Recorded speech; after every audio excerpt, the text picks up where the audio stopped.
Protecting associates and the environment from exposure to chemicals are two important considerations in your company's overall safety and health program. The chemical safety part of the safety and health program is called Hazard Communications, Right to Know, and oftentimes just referred to as HazCom. But it's really information you need to know to protect yourself from potential hazards associated with the use, handling, storing, and disposing of chemicals and other hazardous substances. You might associate hazardous chemicals with industrial applications or large spills you see on television, and that would be correct. But chemicals or hazardous substances are everywhere, and they're in your workplace. Now, there's no need to be alarmed. Millions of people work safely around chemicals every day, and so can you. All you need to do is follow the procedures outlined in this program and take personal responsibility for your safety and the safety of those around you.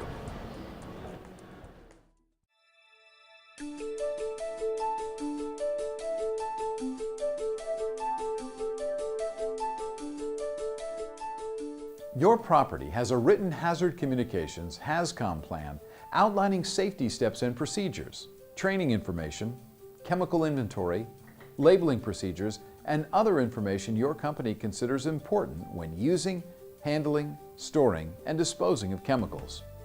The written plan is your guide to safety and health, as well as making sure all the regulatory standards of hazard communications are achieved. The written plan also identifies the person or persons who are responsible for the chemical inventory, the written procedures, and coordinating the HazCom program plan in your organization, as well as properly maintaining all safety data sheets, also known as SDSs. We'll discuss safety data sheets in just a few minutes, but for now, let's take a basic look at chemicals and how they can affect your safety and health.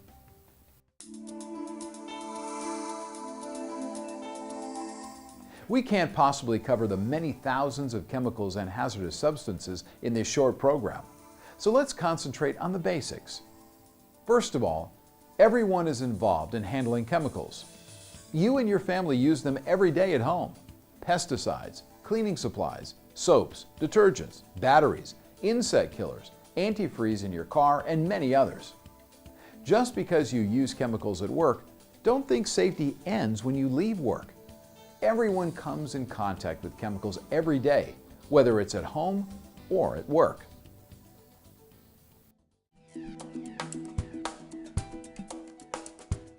Part of the hazard communication requirements of OSHA are labeling requirements.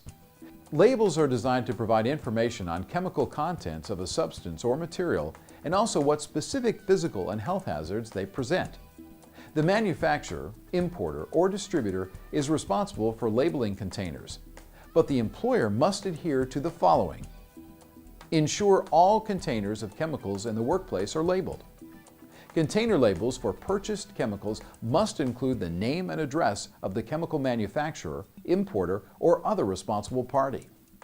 If a container is not labeled, obtain a label or the label information from the manufacturer, importer, or other responsible party, or prepare a label using information obtained from these sources. Employers are responsible for ensuring containers in the workplace are labeled.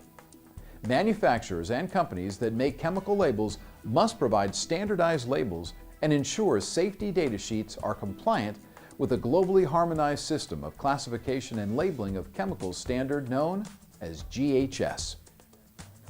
Every chemical must be identified and labeled, regardless of the size of the chemical container. Employees must label portable containers into which they have dispensed a chemical. Each label will have the following information: product identifier, supplier identification, precautionary statements, hazard pictograms, signal word, hazard statement, and supplemental information. While all the information contained in a label is important, you need to make sure you have reviewed labels for all chemicals in use and have a good understanding of the precautionary statement, hazard pictograms, signal word, and hazard statement. The precautionary statement basically provides all the safety rules you should follow when using, storing, and disposing of a chemical. But one of the most important pieces of information in this section is first aid information. Always be familiar with first aid requirements of chemicals you are using.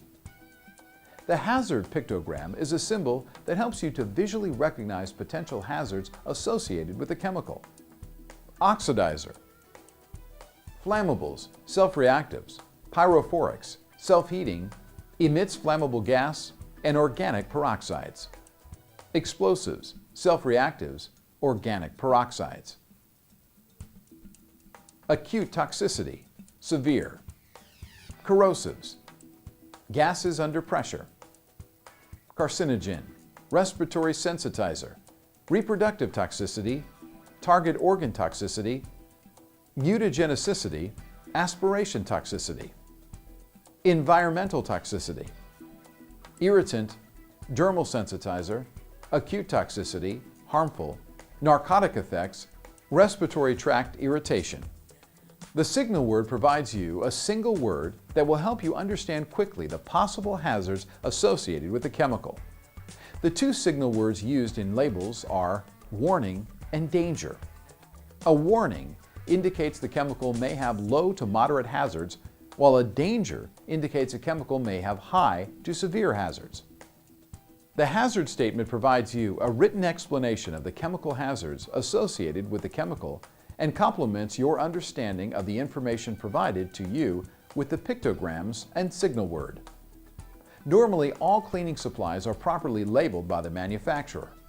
The most important rule about chemicals is to read, understand, and follow all instructions printed on the label.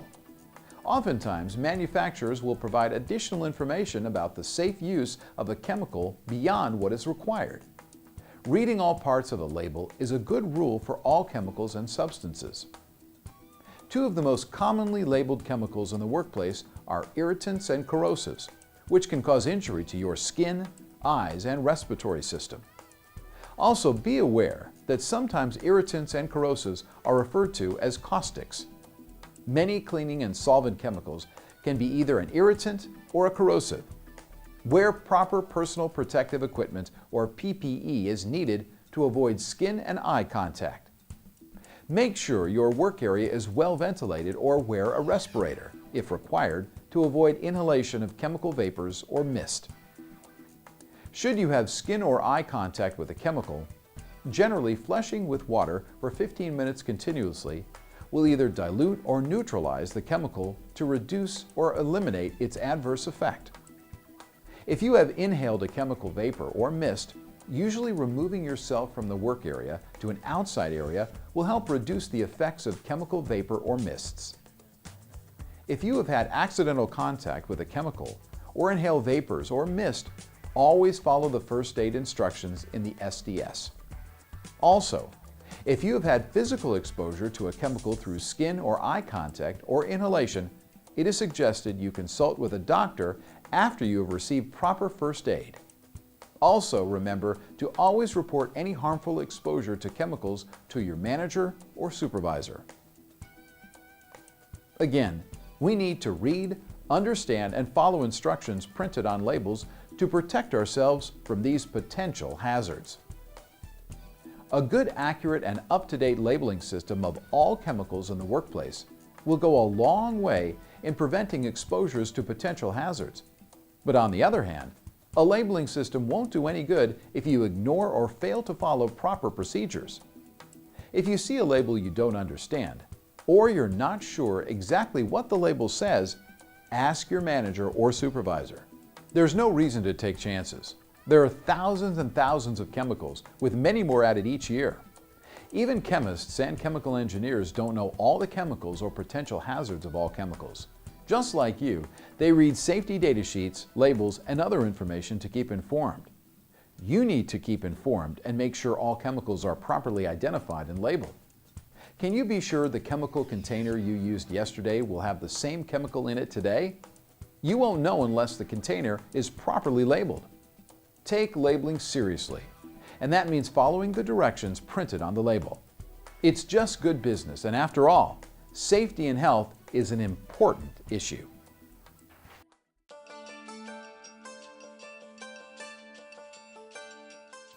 Safety data sheets, or SDSs, are provided by the manufacturer for all hazardous chemicals and substances used in your facility. These SDSs are for your use in the event you want more information on the chemicals you're using in the workplace.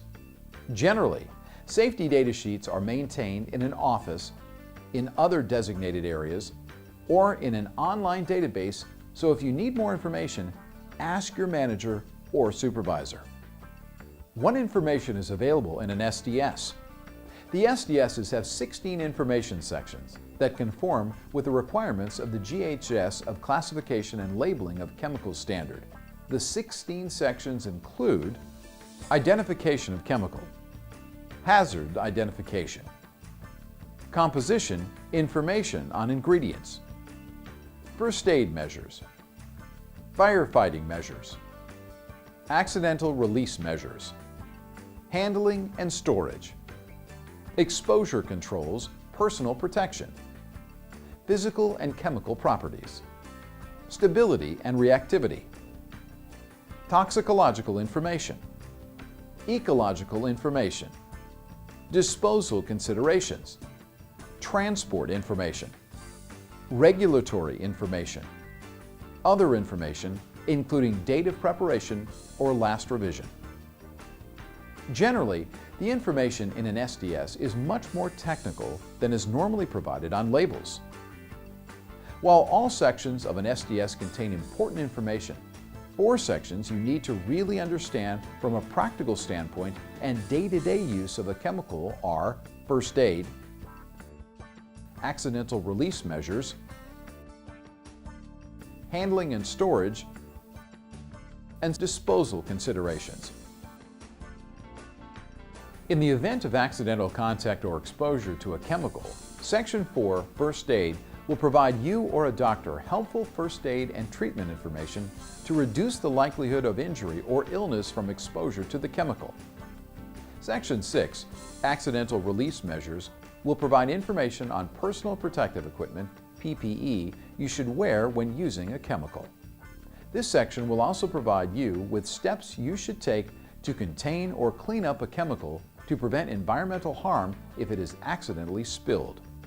Section 7, Handling and Storage, will provide you information on how to store chemicals to reduce the possibility of fire, combustion, or cross-contamination with other chemicals that could create a harmful atmospheric condition or harm to the workplace or environment. Section 12, Disposal Considerations, provides valuable information on the proper disposal of used chemical containers or chemicals no longer used to prevent injury or illness to people handling the disposal of chemicals, as well as potential harm to the environment. One last important note about labeling in SDSs. Under the HAZCOM standard, chemicals used in the workplace, which are purchased from local retail stores, such as cleaning supplies, detergents, and similar chemicals, require you to obtain a safety data sheet and affix proper labeling before they can be used in the workplace. Usually your manager or supervisor will obtain the SDS at the store where the chemical was purchased or directly from the manufacturer. These chemicals must also be properly labeled by the manufacturer, and everyone should read and follow the instructions and warnings printed on these chemicals. Remember, even chemicals purchased at a local retail store can be hazardous if not used, handled, stored, and disposed of properly. Again, SDSs are available to anyone asking for the information. As in any operation, if you have a question about the chemicals, substances, and materials you're working with, or you're not sure how to safely use, handle, store, and dispose of these items, ask questions. Knowledge truly is power, especially when it comes to your safety and health. Now let's take another minute to discuss personal protective equipment, or PPE. Most chemicals require the use of some form of protection. What protection is required is listed both on the container label and in the SDS for that product. Don't guess about what PPE is required. Find out the proper protection and use it every time. Before we wrap this up, keep in mind all chemicals can be potentially harmful. Now let's recap by reviewing some universal safety rules for the safe use and handling of chemicals. Only use chemicals you have been trained to use and for the task they are designed to be used for. If you need training and instruction on a chemical you have not used before, ask your manager or supervisor. Make sure your chemical containers have the correct label before using. Make sure your work area is adequately ventilated. Wear personal protective equipment, PPE, required for the safe use of the chemical. Know where the closest 15-minute continuous flow eye wash station is to your work area. If you have skin or eye contact, or inhale chemical vapors or mists, follow the first aid information in the SDS. Clean up any chemical spill following the instructions on the label and in the SDS. Store your chemicals properly. Follow the instructions in the SDS. Report immediately all physical exposure to a chemical and spills to a manager or supervisor. Thank you for listening and watching. Take the information you learned in this program and put it to work on every job every day. Again, remember, if you want to learn more about the chemicals with which you work, ask your manager or supervisor for a safety data sheet for those particular chemicals. Read and follow the directions on all labels, and of course, always wear proper personal protective equipment when it's required. Use your experience and good judgment and take time for safety. It's worth it. Thank you.